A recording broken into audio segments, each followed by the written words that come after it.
Olá, sejam todos muito bem-vindos ao quarto episódio do Meia Taça na sua terceira temporada. E hoje a gente está aqui no Sax Coffee, né, com patrocínio desse lugar lindo, delicioso, um café muito gostoso e que a gente está aqui com um vinho argentino, delicioso, sendo tomado agora à noite. E a gente tem uma proposta de pauta para discutir, para conversar, para bater um papo com vocês, que é o tema envelhecer bem. Quanto custa envelhecer bem? Envelhecer bem é caro? A gente vai tratar para ver se é caro mesmo, a gente vai conversar sobre isso. Envelhecer bem é uma questão de classe. É uma questão de classe? Você acha que é uma questão de classe? Classe, né? A gente tem que ter classe para envelhecer bem. E será que é só A isso? gente tem que ter classe para envelhecer bem. E aí, essa pauta que veio aqui pra gente, a gente começou a conversar sobre ela após os desfiles da Victoria's Secret, né, e dos principais festivais de cinema da Europa, onde a pauta do rejuvenescimento das mulheres com mais de 40 anos entrou como um tópico bastante discutido. Logo na sequência desses principais eventos, a gente começou a ver o nosso feed com várias discussões sobre isso. E a pauta que trazia nesse feed normalmente era as Angels, Adriana Lima, Alessandra Ambrosio, Eva Reza Tovar, Demi Moore, Kate Blanchett, todos falando sobre essas rainhas divas maravilhosas. E o comentário 40 mais, às vezes 50 mais, né? E o comentário geral é que elas envelheceram bem, né? Bem, estão envelhecendo bem, né? O tempo não passa para elas, é o que a gente mais escuta quando a gente vê. E algumas outras discussões também outras não tão positivas, né?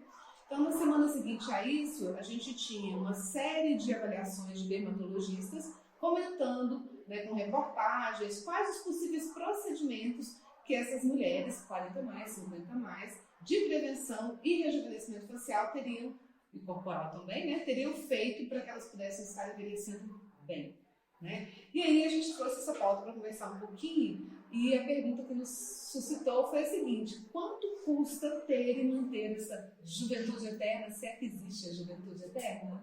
E aí? E aí? A gente pode elencar o valor que a gente paga aqui?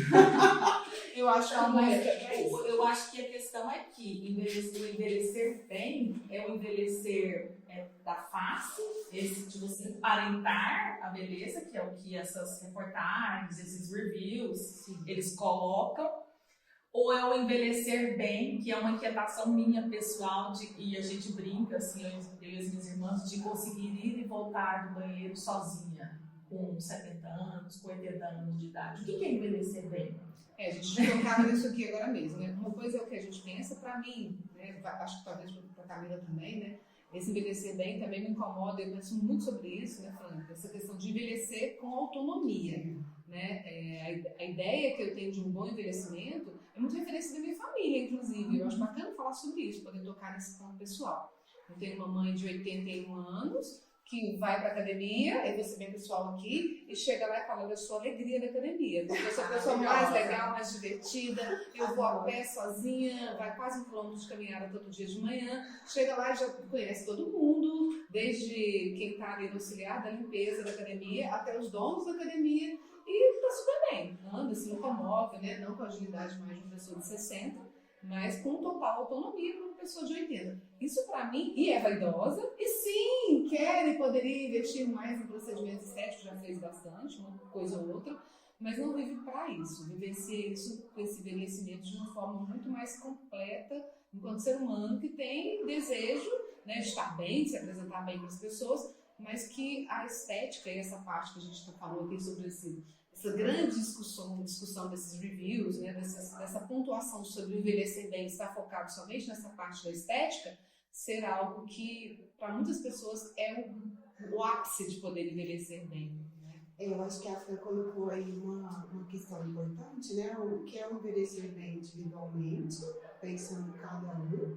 E aí o lance da autonomia, gente, eu vou falar rasgado, né? É você conseguir limpar sua bunda. Sim. Porque a partir do momento que você precisa de outra pessoa, deu ruim. A minha irmã mais nova fala assim: não dar aquela apoiadinha na pia para levantar do banheiro vaso. É a importância do agachamento que a gente fala sempre. Não é só para ficar com o bumbum não é. Nada E disso. o que seria mediaticamente imposto, né? Que a gente, principalmente mulheres, e aí eu acho que a gente está falando de uma cobrança de pelo menos 80% para nós, que a gente precisa seguir para não ser invisível aos olhos da sociedade, porque a tendência feminina é, conforme você envelhece, você é invisibilizado. Então, se eu não quero ser invisível, eu quero prolongar o meu estar na sociedade, que é estar para o olhar do outro, eu tenho que ser agradável de se ver. E é muito triste. E aí, gente, eu vou relatar uma coisa pessoal, porque eu demorei muito a começar esses procedimentos. A gente vai falar aqui dos preços deles, né? Porque é caro. Envelhecer bem, né? Isso, esteticamente. Eu demorei muito e casou com o fato de eu ter tido meu filho e ter feito 40 anos. Parece que quando a gente faz 40, a semana seguinte você envelheceu 10 anos. Você já não enxerga bem, né? As rugas já estão me incomodando. E eu lembro de estar com alguns amigos em casa, inclusive com o Gustavo, a Lívia é quem faz os nossos procedimentos, né? E o Gustavo falou assim, olha, eu tenho certeza que depois que você ganhar o Benjamin e voltar à ativa, né, socialmente, você vai querer fazer alguma coisa. E eu falava que não, que eu estava super tranquila, né? Confortável. Mas, gente, assim, eu acho que o meu colágeno foi embora na amamentação. Ele ia com leite, assim, ó. Porque eu derreti, o meu rosto derreteu, o meu corpo. Eu emagreci muito rápido quando eu comecei a amamentar. Acho que um mês eu perdi tudo que eu tinha ganho na gravidez. E aí, aquela coisa de você... E nem tem o puerpério, né? Que você olha no espelho e você não se reconhece. E aí, pra mim, veio tudo junto. Veio o puerpério, os 40 anos, não tinha feito nada preventivo. Eu sempre fui aquela pessoa de usar fio solar e pronto, né? Meu skincare era esse. Ainda é um pouco, eu confesso. Mas bateu muito pra mim. Muito. E aí começou botox, preenchimento, escultura. Eu vou deixar pra Fran falar quanto que isso custa. Mas assim, me incomoda muito isso, do tipo, eu não tinha feito, eu não fiz o preventivo, eu não sou fisgada por essa pauta, assim, porque eu realmente não, isso não bate tanto em mim, não me incomoda tanto, assim, até que a gente, vocês duas conversam mais sobre essa pauta do que eu, né? Apesar de eu fazer botox, e botox é uma coisa que eu gosto e tal. Não é que eu não tenha vaidade, por exemplo, eu não admito ter a raiz branca do cabelo. Cada um com as suas questões com relação a aparentar envelhecimento. Mas assim, me incomoda demais, mesmo, eu de repente viver para não aparentar envelhecimento. Sim. Porque o não aparentar. Porque hoje, na minha realidade financeira, para eu manter todos esses procedimentos, eu praticamente teria que viver para isso. Eu teria que ser, tipo, parte das minhas contas mensais, manter esses procedimentos. Mas aí eu paro e penso, poxa, mas aí tem uma conta de viagem, de bem-estar, de saúde, de terapia. Será que isso realmente é tão necessário? Ou eu tô bem sendo refém do capitalismo e cooptada mesmo e comprando o discurso de necessidades desnecessárias. É igual a Black Friday, que nunca existiu no Brasil, agora todo mundo precisa muito da Black Friday. Essa coisa da necessidade desnecessária, eu tento racionalizar. Quando eu começo a olhar, tá caindo, mas, peraí, minha mãe, eu tenho uma genética. Boa. Sabe, assim, mas aí... essa é uma questão que eu penso, assim, e ao mesmo tempo, eu tenho de uma preocupação maior com a saúde, para ter uma rotina maior de atividade física. Esse mês eu gastei R$500 por suplementos. Tá vendo? Entra na listinha, né? Porque exatamente, só com suplementos. Suplemento, atividade física, você vai pagar um personal, ou talvez você não precise de personal, mas você vai pagar uma academia, né? E você vai também pensar na questão de ter um médico de acompanhamento, nem todo mundo tem um plano de saúde bacana, mas se você tiver, você vai investir nisso, né? A maioria não tem, né?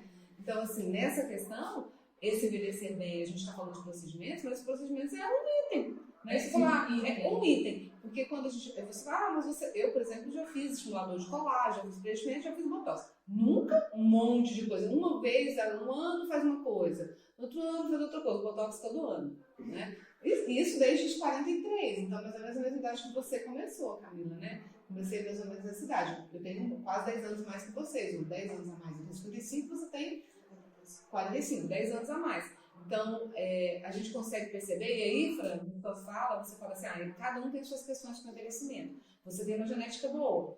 Hoje você não se preocupa com isso, mas se preocupa com outros fatores, né, que são ligados a se envelhecer bem. Mas você faz uma demarcação que casa com a fala da Camila. Eu, por exemplo, não aceito meu cabelo branco. Sim, exato. Porque esse olhar eu, por exemplo, que tenho cabelo branco, eu vejo que esse olhar do apagamento social que a Camila coloca é fundamental. Talvez se você deixasse o cabelo branco, você sentiria essa invisibilidade que a Camila comenta. Né? Então, porque é um demarcador, as pessoas julgam. Né? Eu, por exemplo, quando eu cortei o cabelo muito curtinho, eu sempre gostei de moda, mas eu passei a investir muito mais na forma como eu me vestia, inclusive na forma de representar que eu estava bem, porque não é só eu estar bem, é inclusive na sociedade que a gente vive, mostrar para as pessoas que você está bem. Sim. E reafirmar no seu discurso, às vezes as pessoas, por que você gosta tanto de fotos, você tira foto? Porque eu quero que as pessoas vejam que eu estou bem. Eu estou aceitando passagens do tempo que não demarcam a minha inteligência, meu potencial criativo,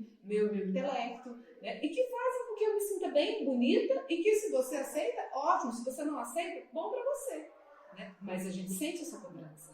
E aí talvez você sinta agora nesse ponto, e o que a gente acha, que eu acho, não tenho certeza absoluta, que por mais que a gente tenha força, intelecto e saiba que não vamos correr contra o tempo, a gente não vai ganhar a gente não vai chegar na linha da vitória, juventude para sempre, né, esteticamente falando. Mas se a gente investir nesse envelhecimento bacana, a gente chega pelo menos com muito orgulho da trajetória que a gente está, sem ser invisibilizado pela sociedade. E é uma coisa que me incomoda. Olha, assim, acho que é muito legal a gente poder questionar o envelhecimento no momento em que a gente pode questionar também a maternidade, porque aparentar juventude tem tudo a ver com o lugar social da mulher. Né? Aparentar juventude significa que eu sou reprodutiva. Né? Que eu ainda posso reproduzir. Então, eu tenho sex appeal, eu sou interessante para um homem, né? Então, agora, gente, olha que loucura. Você estar lá com seus 70, 80 anos de idade, ter que aparentar ser sexy. Não é que ser sexy. Assim, não é que você não tenha sexualidade ativa na terceira idade ou após os 70, 80 anos de idade, mas a gente sabe que muda. As prioridades mudam. E será mesmo que eu preciso? Mas é que simplesmente essa demanda não é masculina. Exato. É só da mulher. É só da mulher. Ele não precisa, ele não se preocupa. Eu estou aparentando sexy com 60, 70, 80. Isso para ele não é uma preocupação. A gente comentava assim, quando a gente falou sobre a pauta, né, das mulheres que parecem mais se envelhecendo bem, né, no cinema e tal e tudo mais. Quando a gente vê que foram, por exemplo, indicadas para o Oscar, você pontuou antes de começar a conversa, foram todas mulheres mais maduras. Não, gente, que gente. Quem é que fala isso? Os homens que foram indicados para o Oscar desse ano são todos mais maduros. Se for o George Clooney, é homem, belíssimo, lindo, Brad Pitt, lindíssimo. Né? Agora, muito pouco vai se falar sobre isso. Né? Talvez as mulheres mais velhas hoje até usem isso para falar. Né? Falar, olha, tá vendo? São gostosões, lindos, né? Mas e daí? Né? A gente também, ninguém vai pontuar isso, dizendo, elas são gostosas. Vão dizer, né, no sentido, estão envelhecendo bem. Sempre com esse traço ali abaixo. O homem não precisa nem falar que está envelhecendo, porque ele precisa sempre visto. O termo, você está conservada. É um pico, né? Você está conservada.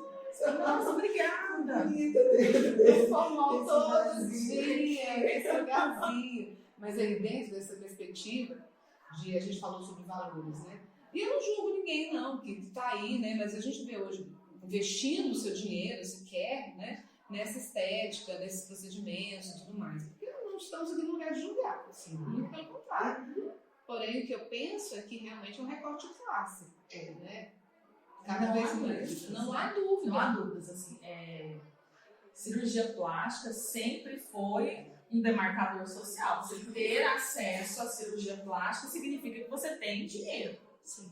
Você tem poder aquisitivo para. E aí, com o advento das clínicas mais populares, você pode parcelar a cirurgia plástica no boleto, com a popularização das cirurgias plásticas, dos procedimentos que estão ficando mais baratos, aí você não precisa fazer uma cirurgia, faz algo com aparelho, etc. Quando a cirurgia plástica evolui para os procedimentos faciais, que são esses, assim, que a pessoa parece que entrou numa máquina do tempo, ela entra no hospital de um jeito, ela volta 20 anos mais jovem mesmo, né? Essa é a última fronteira da demarcação social, porque ninguém tem 50 mil, 60 mil, 100 mil reais Para investir. para investir nisso. Ah, eu não vou fazer cirurgia, eu vou fazer um peeling de fenol. 30 mil reais. Isso tudo. Desistir. É isso tudo. Então, e É um aí, demarcador social. É um demarcador social fortíssimo. Quando a gente entra num bar, num restaurante de alto poder aquisitivo, se a gente fizesse um estudo antropológico hoje e ficássemos sentados na porta, a gente ia perceber que existe um padrão estético. Sim. muito parecido. Todas as mulheres entram e saem muito parecidas para se conformarem ao local. A minha irmã mais nova, esses dias foi a uma festa só de advogados e ela é mais ou menos a mesma vibe minha, assim, né? De atividade física e tal, como se fosse marombeira, né? A minha personal. E aí o ex-marido dela, eles são muito amigos, ele chegou nela e falou assim, a gente achou super engraçado, você tá se cuidando? Você tá bem? Aí ela falou assim, não, eu sei o que você tá falando, mas eu também tava achando todos vocês feios na festa, porque vocês são todos idênticos. Meu Deus. Porque estavam mesmo todos Eu não sei idênticos. qual parte me deixou mais surpresa, o fato de eles serem muito amigos. Não é? Ele seria muito amigo se ele perguntasse se ela tava se cuidando. Essa preocupação dele, achei tudo engraçado. Mas é porque é advogado, né? Muito É. vaidoso. Ele quer apresentar a mãe da filha dele Aí como ele uma vem, pessoa. Então, quando a gente pensa nessa coisa do corpo como um demarcador de classe, aí isso traz realmente para procedimentos, para essas intervenções. Se a gente voltar lá, acho que ainda. A gente pode pegar o exemplo de um filme, O Vento Levou, né? Pós-Revolução Industrial e tal. O que era o marcador antes eram as roupas, né? O vestuário. Então tem um momento em que a protagonista, né?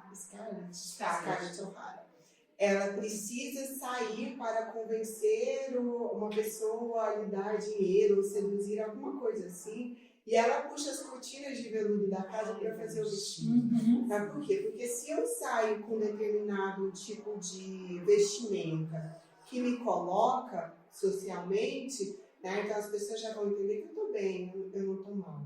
Então hoje, como a gente tem a fast fashion, né, e tudo isso está muito mais acessível, você vai trazendo cada vez mais para o corpóreo. Até o momento em que a gente vai se assemelhando mais àquilo que nos tira a organicidade. Então fica uma coisa plástica, né? Totalmente elimina poros, elimina manchas, celulite não pode ter. Eu lembro que a gente falou uma vez da Jennifer Lopez, né? Sim. Ela lá remando, toda gostosa, e o povo com foco na bunda dela. Gente, que isso, né? Para! Então, assim, é uma evolução, né? De como a gente performa socialmente e é demarcado, porque, de novo, é uma questão de classe. Classe você precisa ter separações muito claras. Até aqui é uma classe alta, aqui é uma classe média, aqui é uma classe baixa. Aí a gente vem com a sociedade dentro dessa lógica. Eu não sei por onde caminha a humanidade, gente, mas eu fico, assim, isso sempre me estarrece, né? Assim, eu fico estarrecida com isso, quando a gente constata, né, falando antropologicamente, a história, se eu sentar aqui, eu vou entender quem é, de onde, de qual classe social, exatamente pela estética do rosto, né, pelo rostinho sempre igual, nada contra as harmonizações, mas a boca igual, o queixo igual, a mandíbula igual, né? Eu lembro que eu comentei um dia que a pessoa me perguntou, mas você quer ficar com a boca de quem? Eu falei, não, a minha mesmo. Particularmente eu gosto da minha, eu vou ficar com a minha, mas eu fiz o preenchimentozinho ali para dar um gloss, dar um glow na boca, mas é muito normal, essa é a pergunta, né? Isso extrapola o referencial de querer envelhecer bem, totalmente. Agora, num país em que o percentual mínimo da população tem acesso a plano de saúde, em que a gente vive uma inflação que está sendo aí aos grandes e barras sendo controlada pelo governo, em que o SUS a gente sabe o que é. A dificuldade de você ter, de ser acompanhado por um médico. Gente, quem vai envelhecer bem? O que é envelhecer bem? Vamos colocar na conta? R$500 de suplemento esse mês, mas quanto que você gasta de academia, amiga? Realmente eu não quero falar porque é erótico quase. Uns 450. Uns R$450. Mas o sculptor parcelado, as coisinhas? 2.200 em sculptor. 2.200? Uma vez ao ano. Que é o que eu conheço. Que é o que você dá conta de pagar, porque o recomendado é você faça três vezes. Então, assim, nada você gastaria por mês uns R$5.000 só envelhecendo bem, na manutenção da sua saúde. Na manutenção da sua beleza, da sua aparência, né? Porque isso não quer dizer que a pessoa está bem, saúde física, saúde mental, nada disso. Não, porque bem na sua beleza, estética, é isso. Entendeu? Né? Então, assim, um recorte clássico. Andando de ônibus. Não vai dar. Não vai dar. Não vai dar. Se alimentando de cesta básica, não vai dar. Fast food, não vai dar. Vai ter que comer bem. Aí, assim, a gente está caminhando aqui para. É uma reflexão que a gente queria ter sobre essa pauta, né? Sim. Esse recorte de classe de envelhecimento. Porque, gente, só um adendo. É muito difícil não cair nessa armadilha. Muito.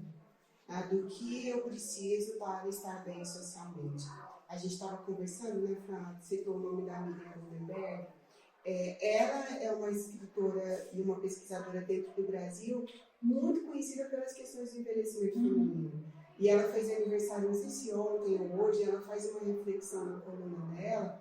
E ela fala, eu tô com vergonha porque eu vejo no espelho. Sim, eu li. Sabe? E aí eu lendo aquilo, ela falou assim, olha, eu sou uma pessoa que milita em prol do envelhecer, desse direito da mulher, tô cansada de mim, tô cada vez mais remédio. É uma gangorra emocional, eu me sinto uma gangorra emocional. Tem dia que eu olho e falo, cara, você tá muito bem, você é maravilhosa, vamos lá. Mas aí um monte de gente diz, não sei não, hein, você tá ficando muito velha, será que você é capaz de fazer tudo que você faz? Será que você realmente pode ter todos esses sonhos que você ainda tem? E são muitos, né? E são, assim, para mim, ousados.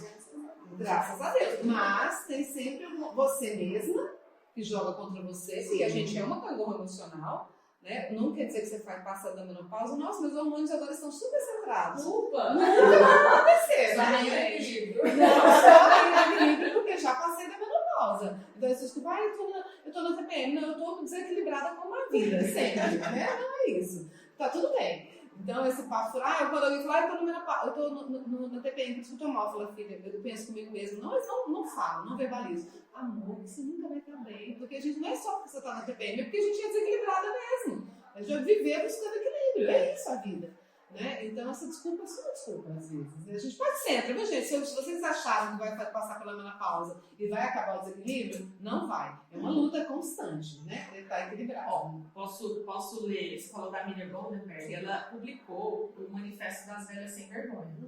Que ela fala muito, né? Ela tem falado muito sobre essa visibilidade da velhice, de você visibilizar mesmo, de você ficar à vontade de ter as suas amigas velhas, sem vergonhas, você não ter vergonha de envelhecer, etc. E ela colocou algumas características que eu acho que são importantes para a gente pensar. Manifesto das Velhas Sem Vergonhas. Não se compararem a outras mulheres, pois cada uma é única. Não sentirem inveja da juventude, pois sabem que a jovem de hoje será a velha de amanhã. Total. Não terem medo de serem xingadas de velhas ridículas. Não se preocuparem com o que os outros pensarem, terem a coragem de dizer não. Não se preocuparem com o corpo perfeito, a família perfeita, o trabalho perfeito, a vida perfeita, mas sim com a coragem de serem elas mesmas. E aí também ela fala sobre violência simbólica contra pessoas de mais idade, como desrespeito à autonomia e à infantilização. Odeio pensar quando alguém fala assim, aquela velhinha tão fofinha. Tão fofinha. fofinha. Imagina, a gente eu não quero conversando com a nunca ser sua uma mãe. velhinha fofinha. A sua mãe. Né? A sua boazinha. A sua avó. Gente, Deus me poupe. Se alguém quiser ser fofinho comigo, nunca, não vai dar. Não é essa coisa do desrespeito, né? Isso é um desrespeito, é uma agressividade, né? É uma agressividade. E aí a gente, assim, qual que é o antídoto? A gente estava pensando aqui em algumas frases, vocês falaram da Miriam Goldenberg, e eu tinha buscado, né, quando a gente pensou, e aí, como é que a gente tenta fugir dessa Foi lá na fonte, né? E assim, eu tinha pensado, a gente não vai dar as dicas ainda, mas eu fui procurar um pouquinho, né? Eu tinha um filme que eu quero recomendar no final, que é bem antigo, e eu percebo que a gente precisa retomar alguns filmes também que são muito interessantes para a filmografia da gente, né? Eu vi esse filme também na época, depois não vi mais, e me lembrei da Virginia Woolf, exatamente, e tem uma frase que eu comentei com vocês que ela coloca, né? Olha, eu acho uma das formas de fugir, né, esquecer o envelhecimento, é se atrelar um bom livro, não é isso com essas palavras que ela diz, mas ela diz isso dentro desse sentido. E eu entendo que não é só porque ela é escritora, né, ou a grande escritora que ela foi, né? Mas é porque realmente esse conteúdo interno é o que a gente busca de autocuidado, né, que faz com que a gente consiga fugir dessa armadilha. Sim. Não investir somente nessa envelhecer bem na casca, né? Não vai ganhar essa guerra, gente. Vai cuidando aí, pinta o cabelo, faz um botoxinho aqui, faz o que é possível, desencana. E vai ser uma velha sem vergonha, caramba! Vai ser uma velha sem vergonha que bebe muito vinho, que é feliz, que faz um rolê, que não tem medo de ser julgada pelas outras pessoas, porque você vai ser julgada. Quando você é jovem, você é julgado. Quando você tem meia idade, você é julgado. Quando você é mãe, você é julgada 100% do tempo, fez certo, fez errado, aumentou. Aquelas conversas, você não aumentou tantos meses, você não pariu de tal forma, nem a vida inteira você vai ser julgada, gente. Então, se acostume com o julgamento e vai ser feliz, não é? Envelheça bem, envelheça mal, envelheça do jeito que você quiser, mas tenta não apoiar na pia para levantar do vaso. Traz mais dignidade. Traga um pouco mais de dignidade. Dicas. Dicas. Vamos lá, Camila, qual que é a sua dica? Então, eu vou dar uma dica que a gente, inclusive, fez um episódio super bacana sobre ele, que foi Grace and Frankie. Porque eu acho que ali a gente tem, claro, né, gente, dentro de estereótipos bastante hollywoodianos, a gente não pode. Mas que são leves, são divertidos, e a gente tem aquela figura feminina que se preocupa muito com a casca, e aquela outra que não tá nem aí. E elas estão felizes assim. E se respeitam. Exatamente. Isso aqui é bacana. Então eu acho que é uma lição também de sororidade, de empatia, de como os opostos podem conviver muito bem e como cada um traça para envelhecer aquilo que é importante para si. Então, para mim, isso é nossa. Lindo, maravilhoso. Adoro lembrar desses episódios. Eu já assisti tanto tempo antes da pandemia. Foi. Que loucura, não é mesmo? Já parece que faz 1000 anos. E tu? Eu quero recomendar o livro Outlive, A Arte e a Ciência de Viver Mais e Melhor, do Peter Attia, que é um livro que eu li e que me impactou muito. Ele é um médico que ele era cirurgião na área de câncer. E ele deu um tilt na cabeça dele. Isso, oncológico, obrigada. E ele deu um tilt na cabeça dele e resolveu tirar um sabático para pensar na vida, porque ele estava meio inconformado em fazer tratamento de câncer e etc. E quando ele volta, ele resolve trabalhar. Ele disse: eu não quero trabalhar mais com doença, quero trabalhar com prevenção. E aí ele faz um livro escrevendo quanto a medicina não trabalha com a prevenção das doenças. E ela trabalha só com combater o que já está acontecendo. E aí ele faz esse livro transformando numa linguagem leigos, entre aspas, porque é uma linguagem mais rebuscada, mas é acessível, né? Falando assim, como é que você previne, quais são os vilões do envelhecimento hoje? Como é que você previne Alzheimer, doenças coronárias? O que, por exemplo, o consumo de açúcar e processo inflamatório tem a ver com todos os vilões do envelhecimento, as doenças do envelhecimento? Né? É bem interessante o livro dele, e ele começa falando, ele faz uma pesquisa daquelas regiões dos centenários do mundo inteiro. E tem até é bem bacana, tem o Netflix, tem um documentário e tal. E aí ele pega as coincidências de alimentação, do movimento constante. É um livro bem interessante, robusto de ler. Não é um livro assim que você senta e bate, não é romance, é um livro de estudo, mas que vale a pena, assim, para quem quer envelhecer bem de verdade, sem apoiar na pia para levantar. Agora essa é a meta, gente. E por que não? Porque vale a pena pensar assim, olha, se eu comer bem, eu ter uma atividade física bacana, manter a mente o tempo todo ativa, porque a gente quer envelhecer, eu acho uma dádiva. Vamos lá. Tá uma outra opção, não é bom? Não, então desiste, né? Vamos lá. Arrasta pra cima. A gente pode falar sobre a morte em outra pessoa. Pode, mas por enquanto, eu tô nessa opção. Por enquanto eu tô nessa opção. Tô querendo ser assim, amiga. A minha dica, então, a gente tinha dado um spoiler dela aqui, é um filme de 2003, As Horas, que aí vai trazer 3 atrizes maravilhosas, né?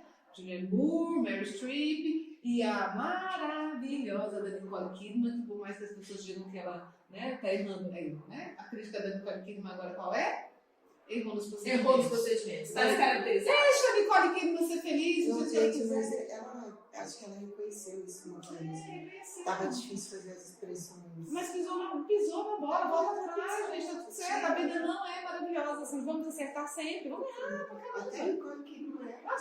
Imagina, gente. Então, esse filme é de 2003, é um filme muito bonito, porque traz também isso, um pouquinho do que a gente vê na Grace Frank, né? Claro que são 3 histórias que se passam em tempos diferentes, eu não vou contar mais, mas vale a pena, porque é um filme muito lindo, tem uma fotografia belíssima, Lindo. e além das atrizes serem, assim, né, maravilhosas desde sempre, né? 2003, gente, quantos anos? 20 anos! 21 anos e elas estão aí atuantes, maravilhosas, então vale a pena, é um bálsamo para a gente poder pensar, quero envelhecer bem, com procedimento sem procedimento, com saúde e com alegria, com o cérebro funcionando muito bem, acho que é melhor. Vamos fazer um brinde a não precisar apoiar Não, na é só isso, o resto faça o que você quiser, você é livre, meu bem! Tudo certo, tudo bem, e é isso.